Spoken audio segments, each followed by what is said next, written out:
Shalom, Kol Haloyim, Yahweh, Ba'ashem, Yahushai, Ba'ashem, Racha Kodash, and Shan Yikobad, Agadwala Rekwab, Zequanyam Nawa, Wa Shalayakim Nawa. That's the belongers to our apostles and elders of Great Millstone, Shalom, Wa Barakim, Labakaryim, Shaliyasharala, and that's peace and blessings to the elect of Israel. Wanted to make a quick video concerning the collapse that could happen in 2024. Not sure, but we'll see if that's in Yahweh Ba'ashem Yahushai's plans. All we're doing is measuring the time as diligently as possible, and we do that by bringing out certain articles like this and different videos and listening to people speak about it, different financial advisors and hedge fund managers. And that's what we're going to do in this video right here. So first of all, this is from foxbusiness.com. It says new data reveals a crash not seen since Great Depression could hit in 2024. Now, the reason why this is important is because the next real crash or economic collapse, whatever you want to call it, that we're going to see here in Babylon the Great, more than likely will coincide with Jacob's trouble.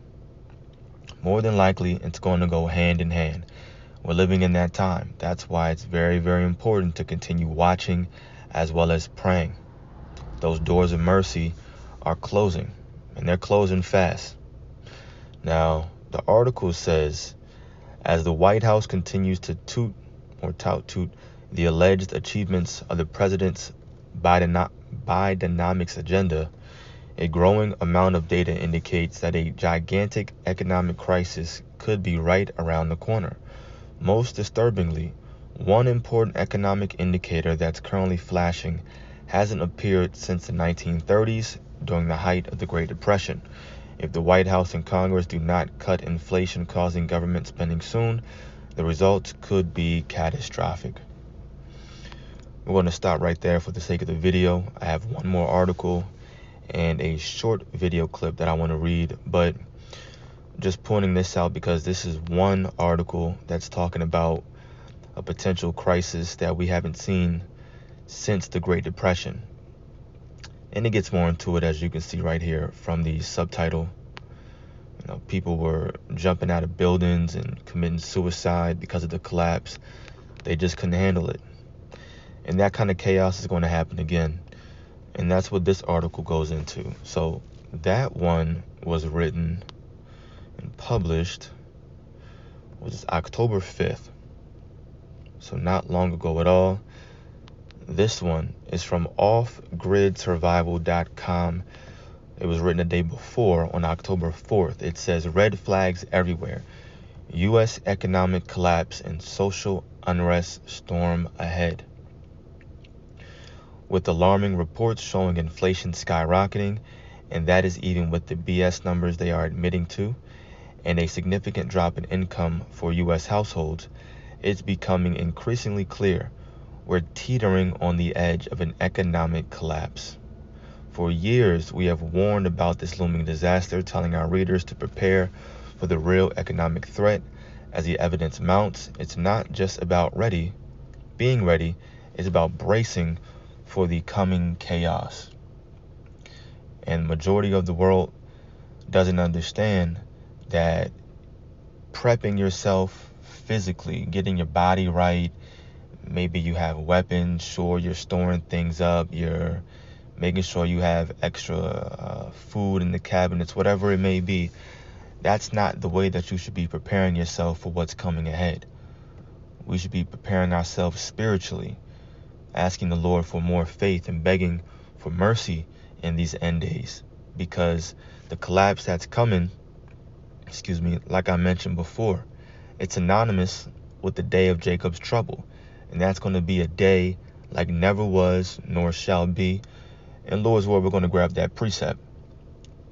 But it's going to be a time where we need spiritual or divine intervention, spiritual or divine protection from on high. It's not going to be your regular collapse. It's going to be worse than what they saw back in 1929 during the Great Depression. It says, the signs of impending economic chaos are hard to ignore. Mortgage meltdown, tumultuous bond market, credit card crisis, bankruptcy boom, runaway prices, American households spending $709 more for same goods as 2 years ago. Crazy. All that happened just 2 years ago from the COVID. Americans have lost over $7,100 in spending power since January 2021. And I'm just skimming through the articles, bringing out some important points, breaking down America's financial disarray by the numbers. Unbridling borrowing, sky-high interest payments, tax revenue decline, mounting national debt, the aftermath of the debt ceiling crisis, runaway government spending, it says dodging default, don't know what that is, a looming debt disaster, and the total consumer debt has soared to a staggering new high, surpassing $31 trillion. Consumer debt has passed $31 trillion. Crazy. The catastrophic reality playing out across the American economy is not an accident. It's a direct result of the COVID era nightmare and reckless decision-making of the Biden administration. Coupled with that, with the latest push to use climate change as the next excuse for lockdowns and economic killing policies, and you have a disaster that is only getting started.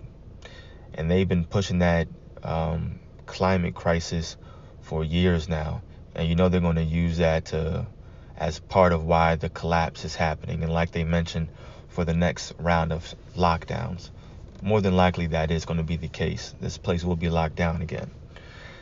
This says, are you prepared for an economic collapse and the social unrest and chaos that will follow?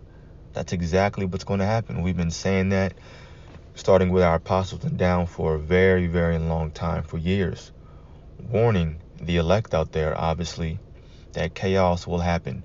Anarchy will transpire or manifest itself here in Babylon the Great. And it's going to be a result of the collapse. People are going to lose it. Like it mentions unrest, they're going to be unsettled. They're going to be in a state of confusion. And that's going to cause chaos. That's going to cause rioting. And that will be Jacob's trouble. It talks about crime and violence is going to surge, so on and so forth. Matter of fact, I'll read it because it's good. And this will be the last paragraph. It says, crime and violence surges in our cities, further indicating societal unrest and instability are becoming a significant threat to how we live. Democratic-run cities are witnessing a horrifying surge in criminal activities, from carjackings for sure, lootings, and serial shoplifting to gang-related crimes. Philadelphia, for instance, is under siege from looters and thugs tearing the fabric of community life to shreds. You know, they talk about our people, but damn it, they are some thugs out there. There are some losers. That's all they're doing. Just being unholy. But anyway, look at this. God damn. Man's not playing. Using the back of the hammer, not even the front. Trying to break into it. Damn, boy. Alright, last thing. This is Ray Dalio. He's a billionaire hedge fund owner.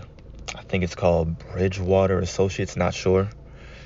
But billionaire hedge fund manager.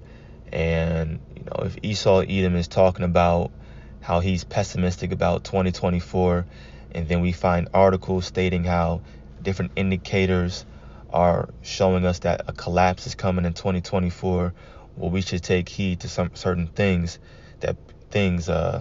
like this man is about to say, Salakia.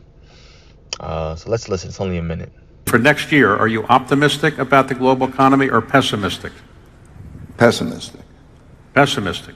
Pessimistic about the... Look, you have a political, you have a monetary, you have a conflict type of environment. At the same time, you have the greatest inventiveness. We talk about this fabulous technology development that has so much potential to produce wonderful things, and then it could be a problem. So if you take the time horizon, the monetary policies that we're going to see and so on will have greater effects on the world. And you look at the world gaps, so it's difficult to be optimistic on that. And I think now the real issue, I think, is how we deal with each other. Okay? If it was said earlier very well, peace. If we can keep a peace, if we can have a healthy, competitive environment without having a war with each other, we will be in good shape. We will make adaptations. Yeah, and he was kind of talking in circles. I mean, he didn't answer the question straightforward.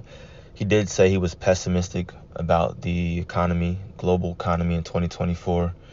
And then his reasonings weren't really straightforward. But one thing he did mention was the monetary policy, how the monetary policies moving forward will have a great impact on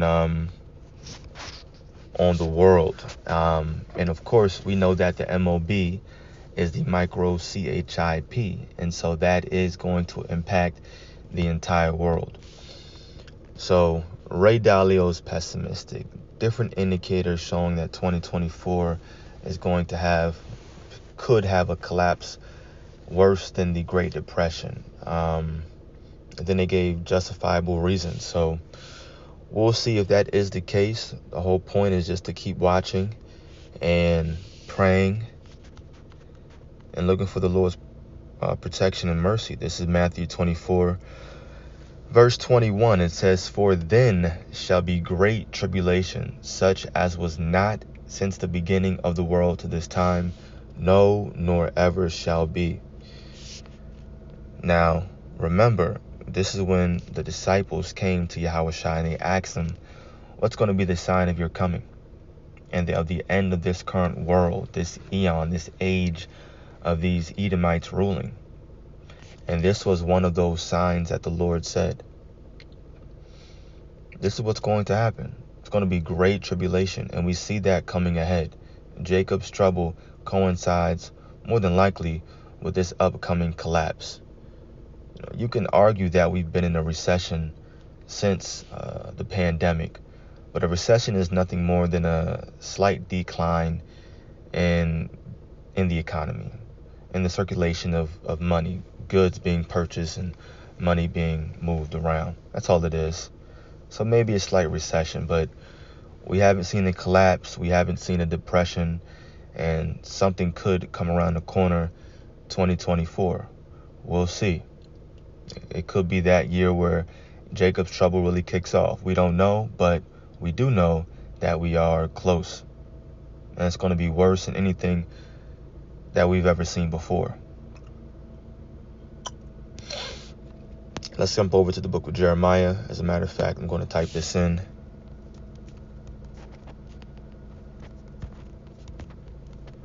I know it's either 50, 51. Jeremiah 51, verses 8 and 9. Let me highlight that for you, make it easier to see, read. This is an end-time prophecy talking about America, which is being referred to as Babylon right here. Jeremiah 51, verses 8 and 9.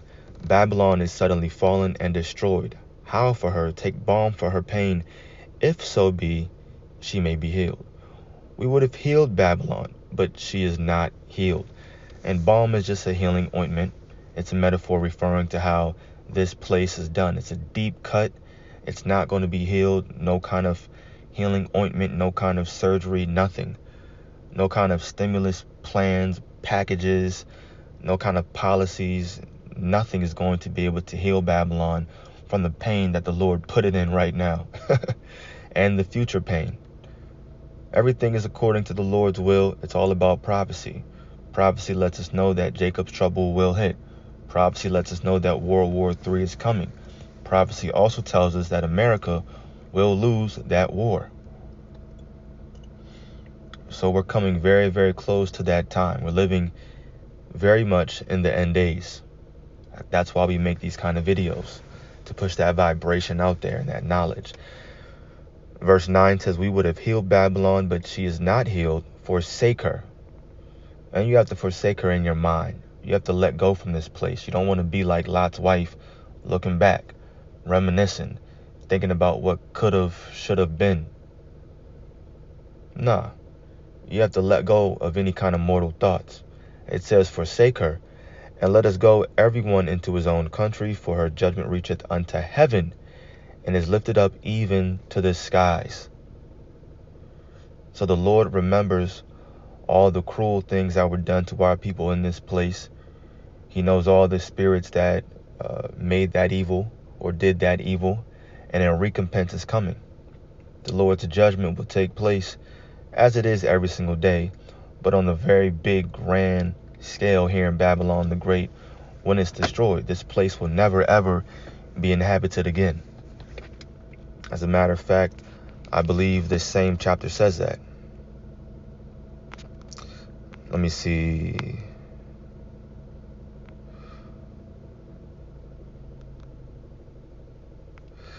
That's cool. Verse 29. I'm going to highlight it again. Jeremiah 51, verse 29. And the land shall tremble in sorrow, for every purpose of the Lord shall be performed against Babylon, which is America, to make the land of Babylon a desolation without an inhabitant. That's going to happen from World War III. It's going to happen from World War III because the current land of Babylon is literally Iraq. People are still living in Iraq. Business is being conducted. Things are churning. They have a running economy over there, right? So this isn't talking about the current land. This isn't talking about something that already happened thousands of years ago. No, this was a future prophecy referring to America as Babylon. Why? Because there are many similarities. So Babylon is going to be broken. It's going to be destroyed without an inhabitant. We're looking for salvation. We're looking to be delivered from that upcoming destruction. But before that, you're going to get that Jacob's trouble. You're going to get that economic collapse that we were going to from all those articles. You're going to get famine. What else? You're going to have looting, rioting, lots of chaos. People literally starving out here. You're going to have women being ravished, children, what comes with famine, cannibalism. That's going to happen too. It's going to be a very, very perilous time here. And that's going to coincide with this upcoming collapse. That's going to happen before the Lord returns. It's not going to be this random day where all of a sudden, boom, you're at work and you get disappeared. You disappear, or you see your coworkers disappearing or floating up out of their cubicles.